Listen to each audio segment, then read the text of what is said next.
ለመሆኑ በዓለም ላይ ካሉ ሰዎች ሁሉ በየቀኑ የሚዋሻችሁና ህልማችሁን የሚሰርቀው ትልቁ ጠላታችሁ ማን ይመስላችኋል? መልሱ ራሳችሁ ናችሁ። ብዙዎቻችን ጠንክረን እየሰራን ትልቅ ህልም እያለን ነገር ግን ሁሌ ለምን እንደማይሳካልን ግራ ይገባናል። በዛሬው ቪዲዮ ላይ ወሳኝ ስለሆነ ርዕስ እንወያያለን። አብዛኞቻችን ጠንክረን እየሰራን እየደከምን ትልቅ ህልም እያለን ነገር ግን ለምን ወደፊት መንቀሳቀስ እንዳቃተን ግራ ይገባናል። መልሱ ብዙ ጊዜ ያለው ውጪ ላይ ሳይሆን እኛው ራሳችን ጋር ነው። በዛሬው ቪዲዮ ላይ ሳናውቃቸው ቀስ በቀስ በራስ መተማመናችንን እያጠፉብን ያሉ 8 መጥፎ ልማዶችን እነግራችኋለሁኝ። እነዚህን ነገሮች ካወቅንና ማስወገድ ከቻለን ህይወታችንን ሙሉ በሙሉ ቀይረን ስኬታማ መሆናችን የማይቀር ነው። እነዚህ የምነግራችሁ 8 ነገሮች በየቀኑ ሳታውቋቸው የምታደርጓቸው ጥቃቅን የሚመስሉ ነገር ግን በራስ መተማመናችሁን ቀስ በቀስ እየሸረሸሩ የሚሄዱ ነገሮች ናቸው። ስለዚህ 8ቱንም መስማታችሁን እርግጠኛ ሁኑ። ሰላም ውድ የሮዝ ኢንስፓየር ቤተሰቦች እንዴት ናችሁ? ለማታውቁኝ እኔ ሮዛ እባላለሁ። ይህ ደግሞ ሮዝ ኢንስፓየር ነው። ለቻናሌ አዲስ የሆናችሁ ካላችሁ ደግሞ ቻናሌን ሰብስክራይብ በማድረግ ቤተሰብ ሁኑ ላለሁኝ። ሳናውቀው በራስ መተማመናችንን እያጠፋብን ካሉት ነገሮች ውስጥ አንደኛው ራሳችንን ከሌሎች ሰዎች ጋር ማወዳደር። የመጀመሪያውና ዋነኛው በራስ መተማመናችንን የሚገለው ነገር ራሳችንን ከሌሎች ሰዎች ጋር ማወዳደራችን ነው። በተለይ በአሁኑ ጊዜ በሶሻል ሚዲያ ዘመን የሰዎችን ፖስት እያየን የኛን ከመጋረጃ ጀርባ ያለው ህይወታችን ጋር እያወዳደርን ተስፋ እንድንቆርጥ እንሆናለን። ለምሳሌ በቅርብ የምናውቃቸው ሰዎች ጓደኞቻችን አዳዲስ ልብሶችን ለብሰው ፖስት ሲያደርጉ፣ ውድ ቦታ ሄደው ሲዝናኑ የሚያሳዩ ፎቶቸውን ፖስት ሲያደርጉ የኛን ህይወት ከነሱ ጋር እያወዳደርን ራሳችንንና ህይወታችንን እንድንጠላ እንሆናለን። ማስታወስ ያለባችሁ ሁሉም ሰው የራሱ ፈተና እንዳለውና የሁሉም ሰው ስኬት ደግሞ በእኩል ጊዜ እንደማይመጣ ነው። እናም የእናንተ የስኬት ቀን ገና እየደረሰ ሊሆን ይችላል። ሁሉም ሰው ደግሞ በተመሳሳይ መንገድ አይራመድም። ሁሌም ቢሆን ውድድራችሁ መሆን ያለበት ከሌላ ሰው ጋር ሳይሆን ከራሳችሁ ጋር ነው። ራሳችሁን ከሌሎች ሰዎች ጋር እያወዳደራችሁ ህይወታችሁን ከምትጠሉና ተስፋ ከምትቆርጡ ጠንክራችሁ ሰርታችሁ ህይወታችሁን መቀየር ትችላላችሁ። ምክንያቱም ራሳችሁን ማወዳደራችሁ ህይወታችሁ ላይ ምንም የሚለውጠው ነገር የለም። ሁለተኛው አሉታዊ ንግግር ወይንም ደግሞ ኔጌቲቭ ሰልፍ ቶክ። በዓለም ላይ ትልቁ ጠላታችን ውስጣችን ያለው ራሳችንን ዝቅ እያደረገ የሚያወራልን የውስጥ ድምጻችን ነው። ራሳችሁን በምን አይነት ቃላት ትገልጹታላችሁ? እስኪ ኮሜንት ላይ አስቀምጡልኝ። ስህተት ስትሰሩ ራሳችሁን የምትገጽሱበት መንገድ ምን አይነት ይመስላል? አብዛኞቻችን ሌሎች ሰዎች ሲሳሳቱና ሌሎች ሰዎች ሲያጠፉ ልክ ራሳችንን በምንገስጸውና ራሳችንን በምንቆጣው ልክ አንናገራቸውም። ሌሎች ሰዎች ሲሆን እናበረታቸዋለን፣ እናጽናናቸዋለን።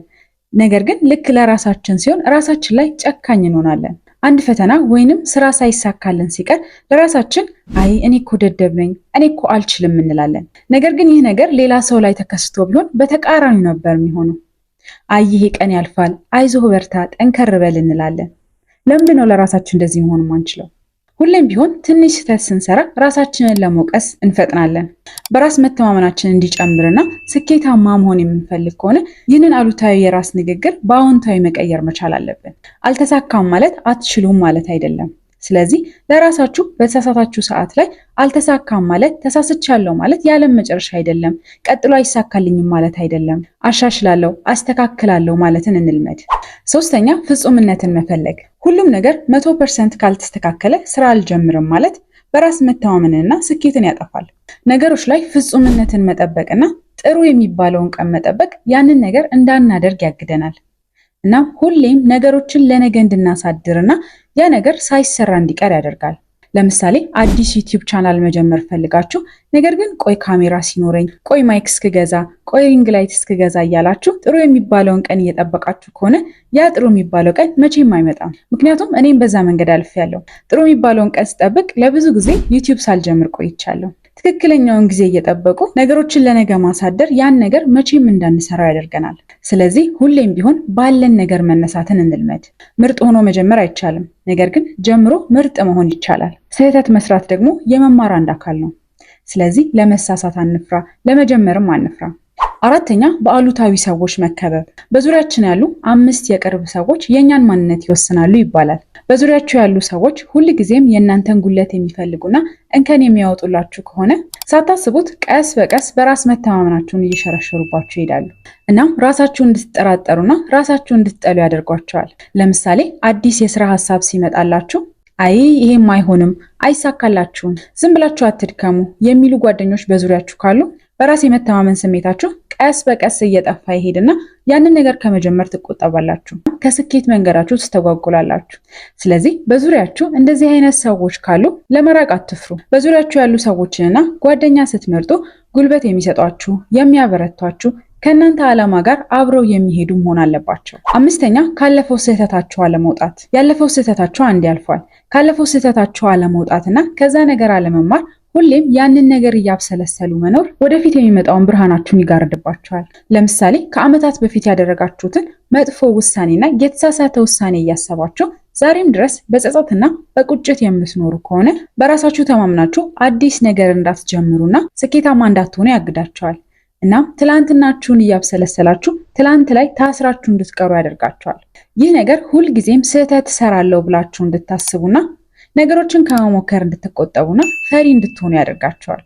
ስለዚህ አንድ ያለፈ ነገር አልፏል። ያን ያለፈ ነገር ተምራችሁበት ወደፊት ገስግሱ።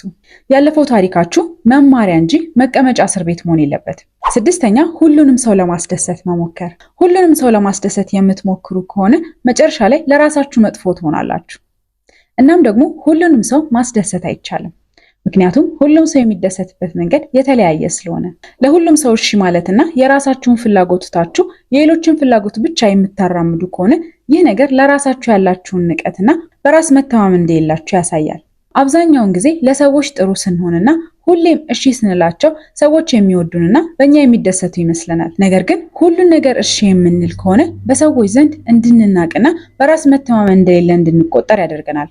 እናም ሰዎች እንዲዳፈሩን ያደርጋል። ሰዎች እንዳይቀየሙኝ እያለ የራሳችንን ፍላጎት ወደ ጎን እያደረግን ሌሎች ሰዎች የምንኖር ከሆነ የራሳችንን ሕይወት እንጎዳለን። እናም የራሳችንን ህልም የምናሳካበት ጊዜም አይኖረንም።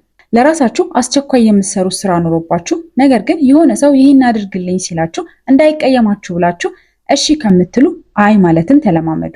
ምክንያቱም የእናንተ ስራ ይቀድማል፣ ቀጥሎ የዛ ሰው ነገር ይደርሳል። አይ ስትሉ የሚናደድ የሚቀየማችሁ ሰው ካለ ያ ሰው እውነተኛ ጓደኛችሁ ወይም እውነተኛ ወዳጃችሁ አይደለም። እውነተኛ ወዳጃችሁ አይመቸኝም ስትሉ ይረዳችኋል። አይሆንም ማለት መቻል ራስን የማክበር ምልክት ነው። አይሆንም ማለት ስንጀምር በራስ መተማመናችንን እየገነባን እንመጣለን። ስለዚህ ከትንንሽ ነገሮች መለማመድ እንጀምር። ጥቃቅን የሚመስሉ ነገሮችን አይ ማለት እንልመድ። ከዛም ትልቁን ነገር አይሆንም ስንል አይከብደንም። ሰባተኛ ራሳችንን ችላ ማለት። አካላዊና አእምሮአዊ ጤናችን ከራስ መተማመናችን ጋር ቀጥታ ግንኙነት አለው። በቂ እንቅልፍ አለመተኛት፣ ጤናማ ምግብ አለመመገብ፣ እንቅስቃሴ አለማድረግ በራሳችን ላይ ያለንን ስሜት ያበላሹታል። ልብሳችንን አለማስተካከል፣ የግል ንጽህናችንን አለመጠበቅ የመሳሰሉት ለራሳችን ክብር እንደሌለን ያሳያል። እናም ሰዎች እንዲንቁንና ዝቅ አድርገው እንዲያዩንም ያደርጋል። ለራሳችን የምንሰጠው ክብር የሚጀምረው ከገጽታችን ነው። ሰውነታችንን ስንጠብቅ፣ አእምሯችንን ስንጠብቅ፣ ጤናችንን ስንጠብቅ ከነዚህ ነገሮች ይጀምራል።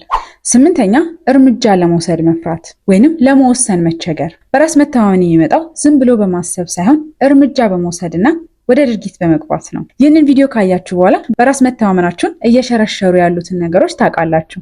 ነገር ግን ማወቃችሁ ብቻ በቂ አይደለም። ወደ እርምጃ መሄድ አለባችሁ። እያንዳንዱን ነገር ቀስ በቀስ መለማመድና በራስ መተማመናችሁን ቀስ በቀስ ማዳበር መጀመር አለባችሁ። ለምሳሌ ሕዝብ ፊት ወጥቶ እንዴት መናገር እንደሚቻል የሚያስረዳ መጽሐፍ አነበባችሁ። እናም ሕዝብ ፊት እንዴት ወጥቶ መናገር እንደሚቻል አወቃችሁ። ነገር ግን ይህንን ነገር ወደ ተግባር ካልቀየራችሁት ምንም ጥቅም የለውም። ማወቃችሁ ብቻውን በቂ አይደለም። ስለዚህ ነገሮችን ወደ ተግባር መቀየር መቻል አለባችሁ። ወደ ተግባር ስትገቡ ፍርሃት ሊሰማችሁ ይችላል። ነገር ግን ፍርሃቱም እያለ ቢሆን ያንን ነገር ማድረግ መልመድ አለባችሁ። እንደዛ ሲሆን ነው ቀስ በቀስ የፍርሃቱ ስሜት እየለቀቃችሁ የሚመጣው። ነገሮችን ደጋግማችሁ ባረጋችሁ ቁጥር ያንን ነገር እየለመዳችሁትና ቀስ በቀስ ቀላል እየሆነላችሁ ይመጣል። እናም ቀስ በቀስ በራስ መተማመናችሁን ትገነባላችሁ።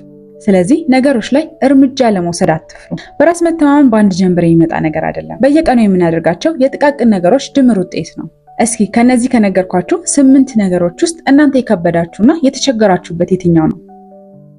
ራሳችሁ ላይ ያገኛችሁት የትኛውን ነው? ኮሜንት ላይ አስቀምጡልኝ።